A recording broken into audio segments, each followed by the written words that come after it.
yellow in her confessional, but we're gonna try to squeeze this turnip and get some blood and see what happens. Tune in.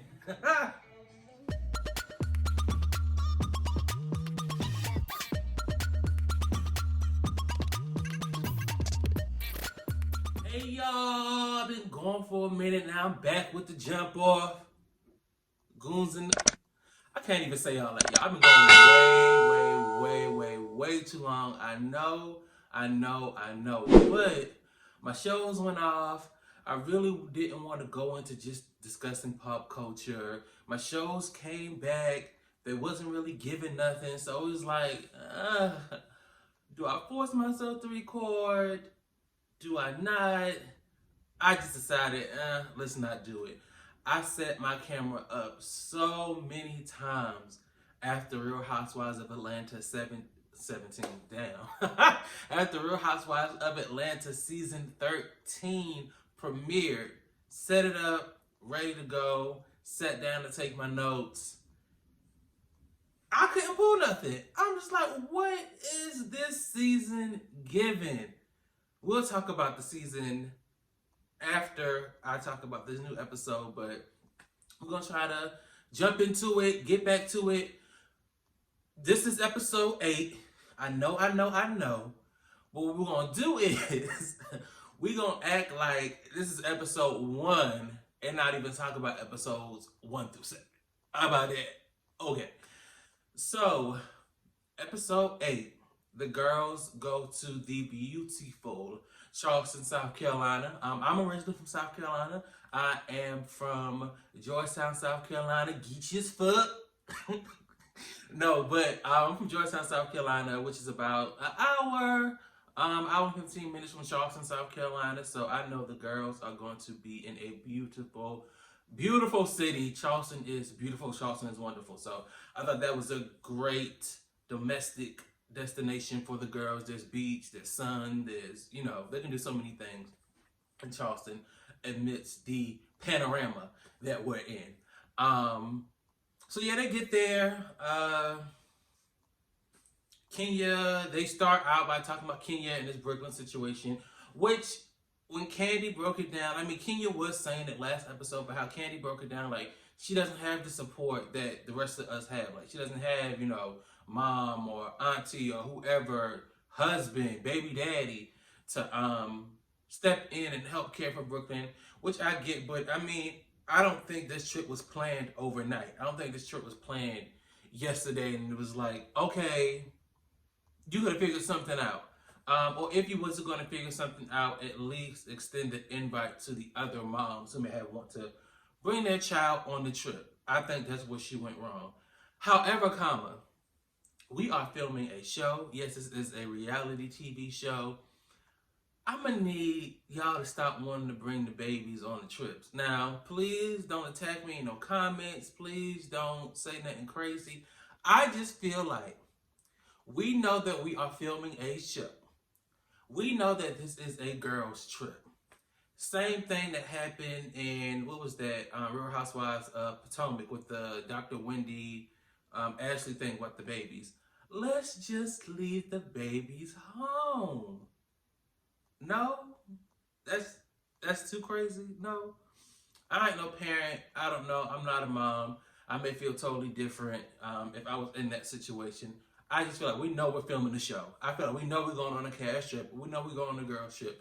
Let's just leave the babies at home. Or if we're going to invite the babies, so let's try to be inclusive and invite the babies. Just extend the invite to everybody. Let them know, like, hey, my child is coming. I'm making arrangements. Anyway, I'm off of that. I was just stupid.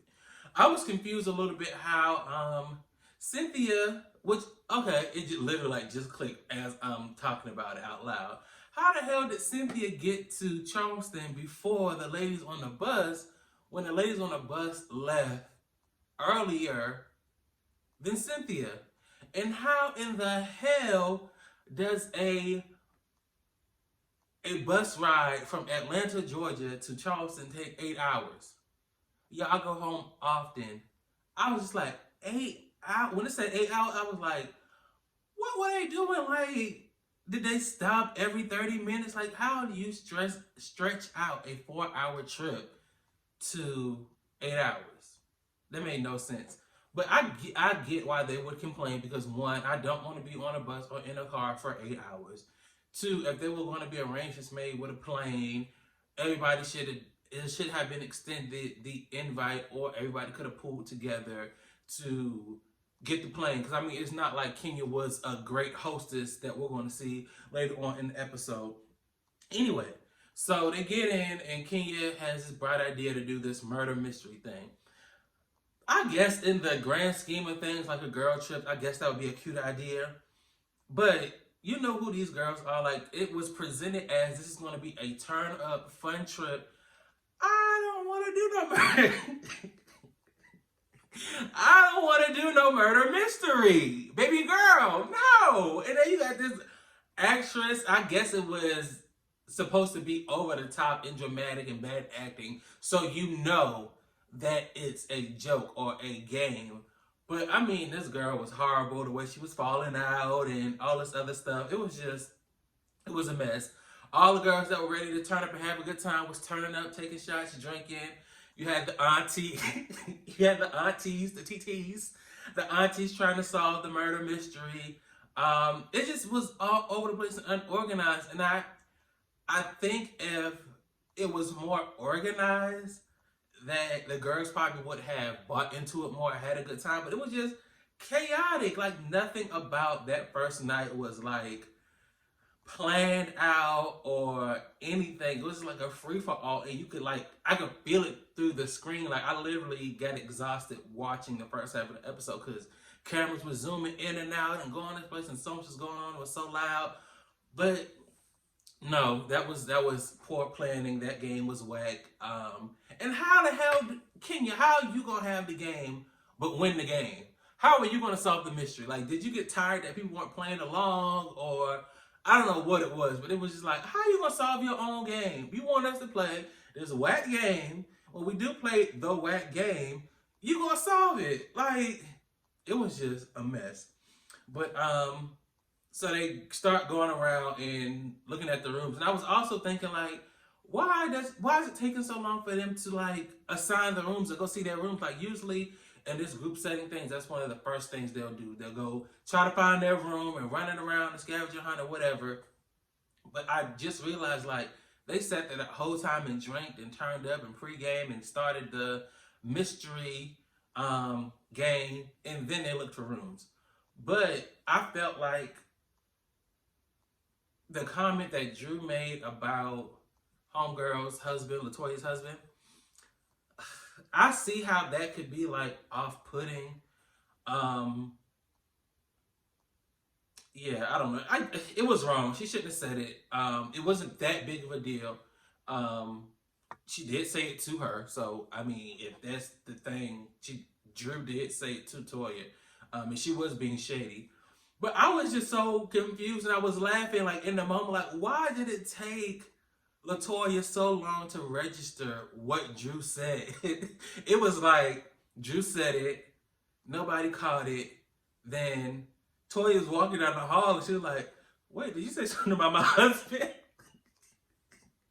Toya was lit. I will say that. You can see it all on her face. She's one of those people that's like, you have to pay attention to her because you can't tell that she's lit, but once you look at her face, you can see mannerisms and different expressions change. Like, oh, you lit. You low-key lit. But LaToya was lit. But it was just such a delayed reaction. They walked down the hallway like, wait, she said something about my husband? And then, I don't know if maybe LaToya's just not quick with shade, so that's why she does that, like, childish, talk behind your back type shade thing. But it was also weird that, like, Drew said it in the living room. We laughed a little bit. We walked down the hallway. You just caught it. And then we get in the room. And then you say something. Like, did it have to register? Or did you have to think of something to say? Drew? Did you have to think of something to say back to Drew because it had just registered? Or you're not quick with shade? Or whatever. And it was something about her husband being broke. Or her husband being astray. Or something about her husband. I was just like, girl, you could have kept that. But, I also didn't think, because the build up to this episode was the the comment Drew made about, I'm from Chicago, don't try to, Detroit, or wherever she from. Wherever she from, she made that comment. But I don't feel like what Toya did with like touching Drew was like, oh my God, don't you touch nobody, oh my God. How they carried on about it, you would think that like she went to Drew and like, girl, what you say about my man? It was literally like grabbing her wrist to get her attention and like, let me tell you this shady comment that I had to take 10 minutes for me to think of walking down this hallway to finally say to you. But it wasn't like, it wasn't aggressive. And how can it, like, you were hella aggressive. Like, maybe they edited it down or what, but to me, it was not that aggressive for them to carry on the way they did and for Drew to get so upset about, I'm from Detroit, don't you, I ran my girl head. It just wasn't that deep. So LaToya tries to apologize. Drew doesn't accept it, which I get why Drew would not be cool with her, because it's like, you don't know me, you being shady, why, I didn't do anything to you, blah, blah, blah. So I don't even know what happened. I don't know. I do feel like Toya is a child. She acts like a child. She acts like a little girl. And she does and says things for attention and shock value. I don't know if it was like, oh, let me say the craziest things or do crazy things so I make sure I get camera time. I kind of feel like that's why she's linking herself to Kenya, because it's like, I know Kenya is going to be filmed and I know that Kenya is going to say shocking things, and it's just their whole relationship and dynamic is weird. Kenya in the crab cake or whatever, they built that up to like, yes, you're a horrible host. I don't understand like how I would go on a trip or plan a trip with somebody and there's no breakfast prepared. Like the girls had to get up and make their own breakfast, which isn't a bad thing, but it's just like nothing was structured. It was also like we ate breakfast and it's like, oh, we sit around. That pig that they had roasting wasn't done until dinner time. It was nighttime. So did you want the girls to go cook every time they got hungry? Or it just made no sense. I'm not trying to minimize the episode, but it's the story of the whole season. We are on episode 8, and this was the highlight of the season, and the highlight fell flat. Like, something is missing. The dynamic has been off since beginning of the season. I don't know if it's because of the way they had to record everyone separately, because of C-19, or what was going on, but I don't know, it just feels weird. And I'm not going to credit it to Nene not being there, because to me, and I like Nene for the show, but I don't feel like there's nothing that Nene would have done this season that would have been like, oh yeah, Housewife is good. Like, it would have been the same thing. I don't know if like the dynamics is just weird. The dynamics, I don't know. It's just, I'm rambling now because I'm trying to find something. I want to stop pumping out more content, but Real Housewives of Atlanta is not it so far this season, and we are on episode 8, which is really sad. I literally started recording this video thinking that we were on like episode 5. We're on episode 8. Like, we're halfway through the season, it feels like, and yeah, nothing. But I'm gonna keep doing videos. Right now, here on out, from episode 8 until the end of the season, y'all will have y'all weekly fix of my recap. Your boy's back. I still do have my story time that I am going to share with y'all that's coming soon. We're going to go from there. We're going to get it popping. We're about to start pumping out some new content, about to start changing things up a little bit on the channel, doing a little different things, but I'm rambling now, like I said. So make sure you guys like, comment, subscribe. Please, please, please share this video. Tell all your friends that I am back. I will be reviewing Real Housewives of Atlanta for the remainder of the season, and there's some new stuff that I will be doing on the channel. So keep it locked in. I'm gonna stay consistent, I promise. We'll see. But I'll talk to y'all later.